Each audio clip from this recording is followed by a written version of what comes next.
In my village in Zimbabwe, the birth of a child is only complete when a female elder snips the umbilical cord, wraps it in an old cloth from a dress once worn by the mother, and buries the child's umbilical cord deep down in the ground, with the belief that when the child grows, wherever they go, whatever happens in their life, they will never forget their birthplace. Both my mother and my grandmother believed that through the soil, the umbilical cord will always connect us to our birth and our death. You see, I come from a long line of generations of women who had been married young before they defined their dreams, and most of the time to older men. My great-grandmother became the sixth wife to my great-grandpa. My grandmother became the fifth wife to my grandpa. My mother ended up taking care of many children that my father had sired with many, many women. In the middle of the night, people would come and wake up my grandmother to go and deliver babies. And she delivered many babies in the community and far. As my grandmother was getting old, her eyes were failing her, and she would shake uncontrollable. And she would jokingly say, "You see, baby girl, these hands, they shake because they delivered many babies. And these eyes are becoming blind because these eyes, they've seen many private parts."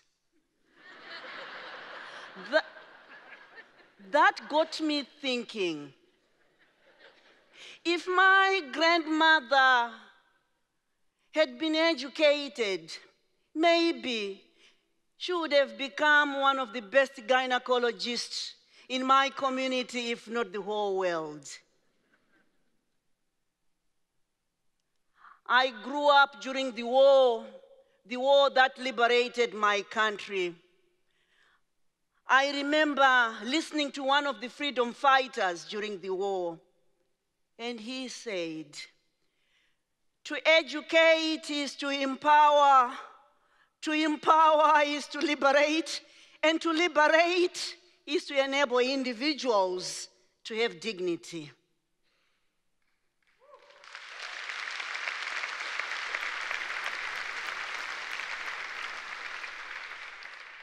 In the year 2000, global leaders at the United Nations Millennium Summit came up with 8 goals. And 2 of those goals are directly linked to education. All children everywhere, both boys and girls, would have achieved universal education by 2015 and end gender disparities in both primary and secondary education. We are in 2015. Where are we today? With 62 million girls being denied the right to education, Sub-Saharan Africa becomes the largest reservoir, with girls not attending school. Girls in this region, they account for 55% who are not attending school, with almost 52% of adolescents who are out of school. Who are these girls? And what are their characteristics? What do they have in common? Data tells us that these girls, they come from poor rural families. Their mothers never attended school. If they do, they had very little education. Every day in sub-Saharan Africa, 39,000 girls are married before they attain the age of 18. That takes me to my own childhood story. By the time I turned 18, I was a mother of 3, and one child died as an infant because I could not produce enough milk to feed the child. I was a child myself. At 22 years of age, I was a battered wife, just following the same pathway that generations of women before me had traveled. Then soon after independence, I met a woman who profoundly changed my life. She came to my village and she found me with other women. We were sitting in a circle. She joined the circle.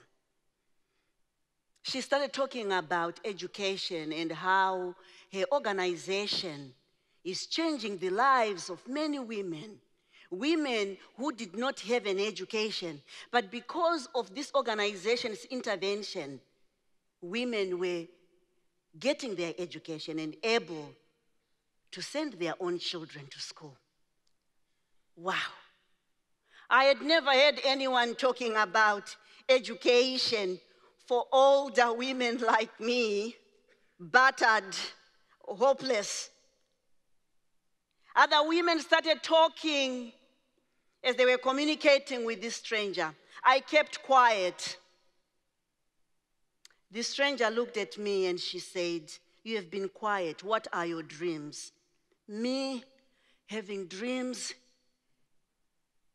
I had never heard anyone asking me about my dreams. I opened my mouth. My name is Tererai.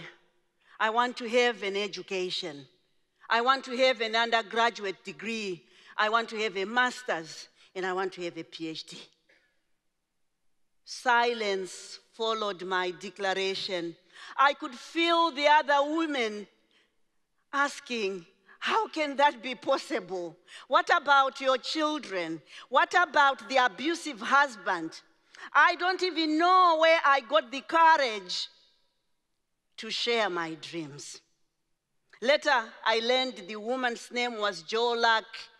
At that time, she was the program officer for Heifer International, and later she became the CEO and president of the organization.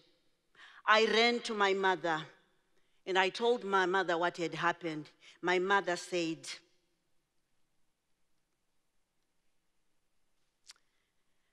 "If you believe in what this woman had said to you," because the woman had said, Jolak had said, "Your dreams are achievable."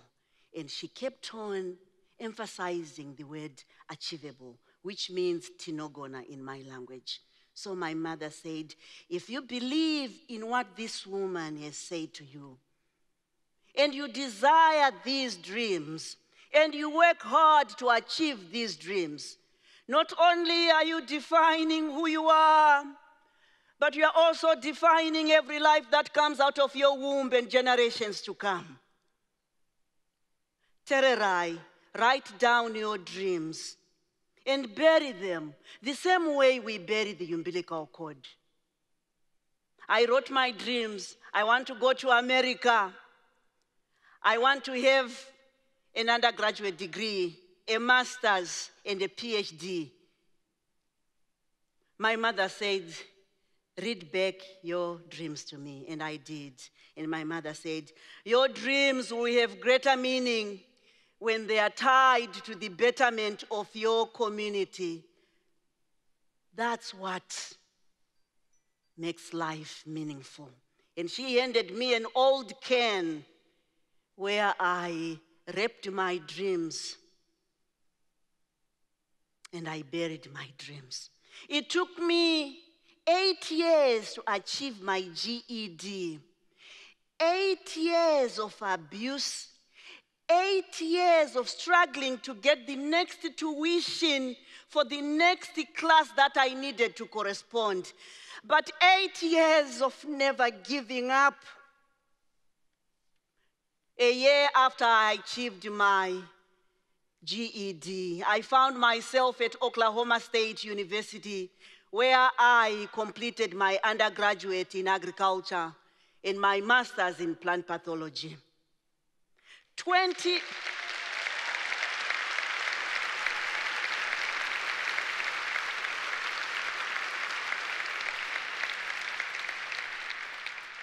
years from the day I buried my dreams, I received my PhD at Western Michigan University.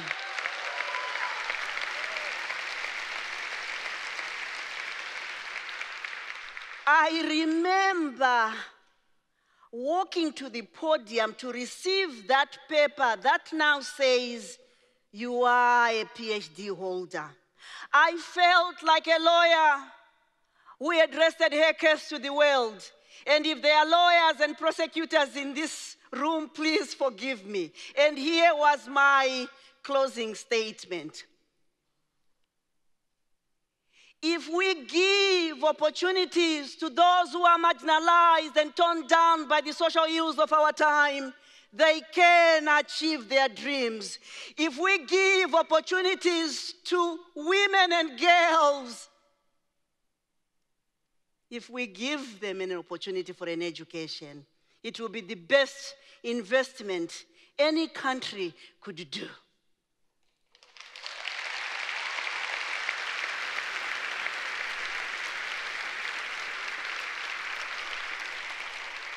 Now I have my PhD.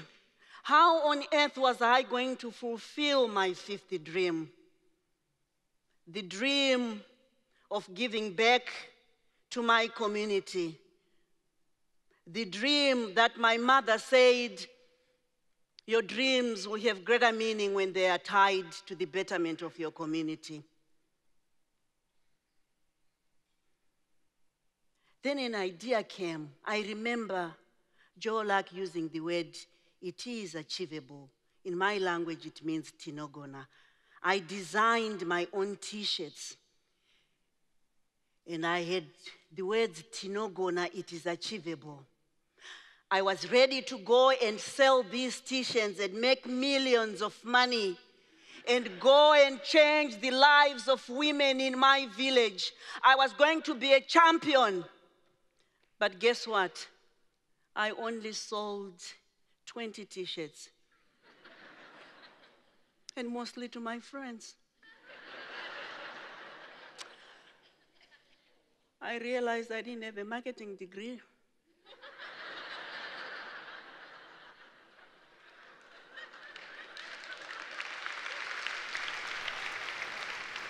I was devastated.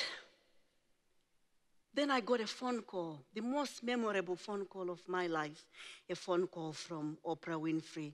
And she donated $1.5 million to build a brand new school in my community.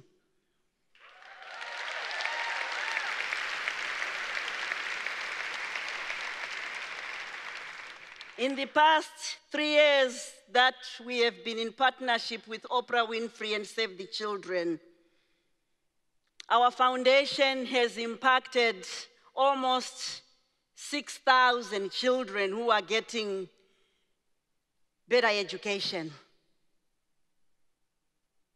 We have trained our teachers. We have increased our pass rate from 14% in 2012 to 35% in 2014.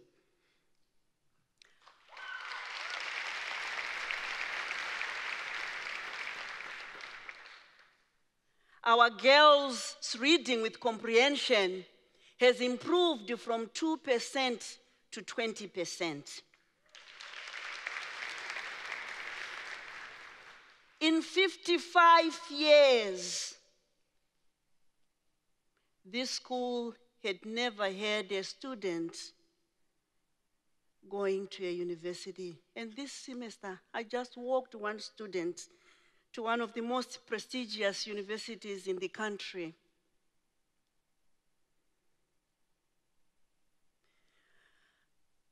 What gives me joy is when I see old men in the village holding their girls and taking them to school.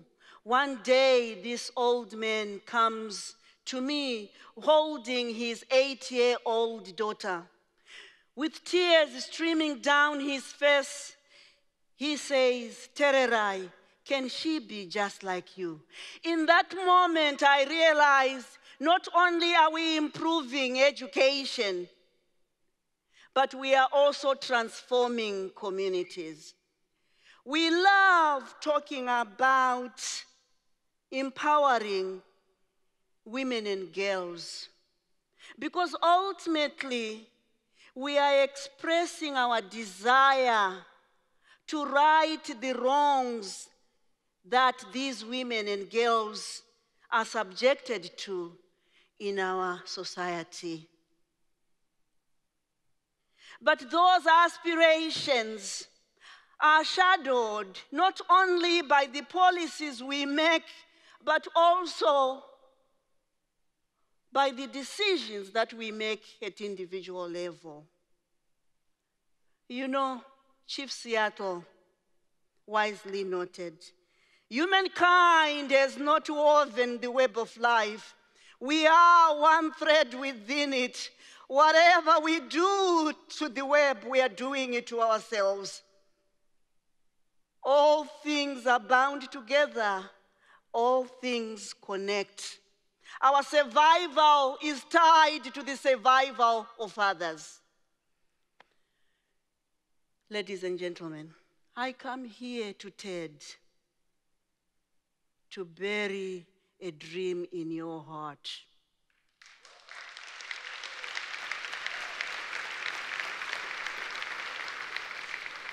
A sacred dream to educate all girls in our communities. Whatever you do, wherever you go, this dream that I have buried in your heart will always remind you of the importance of educating girls. Education is everything.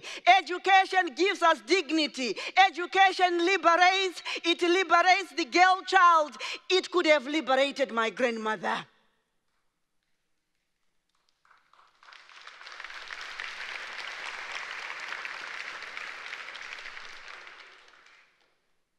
I know it is achievable. Tinogona, thank you.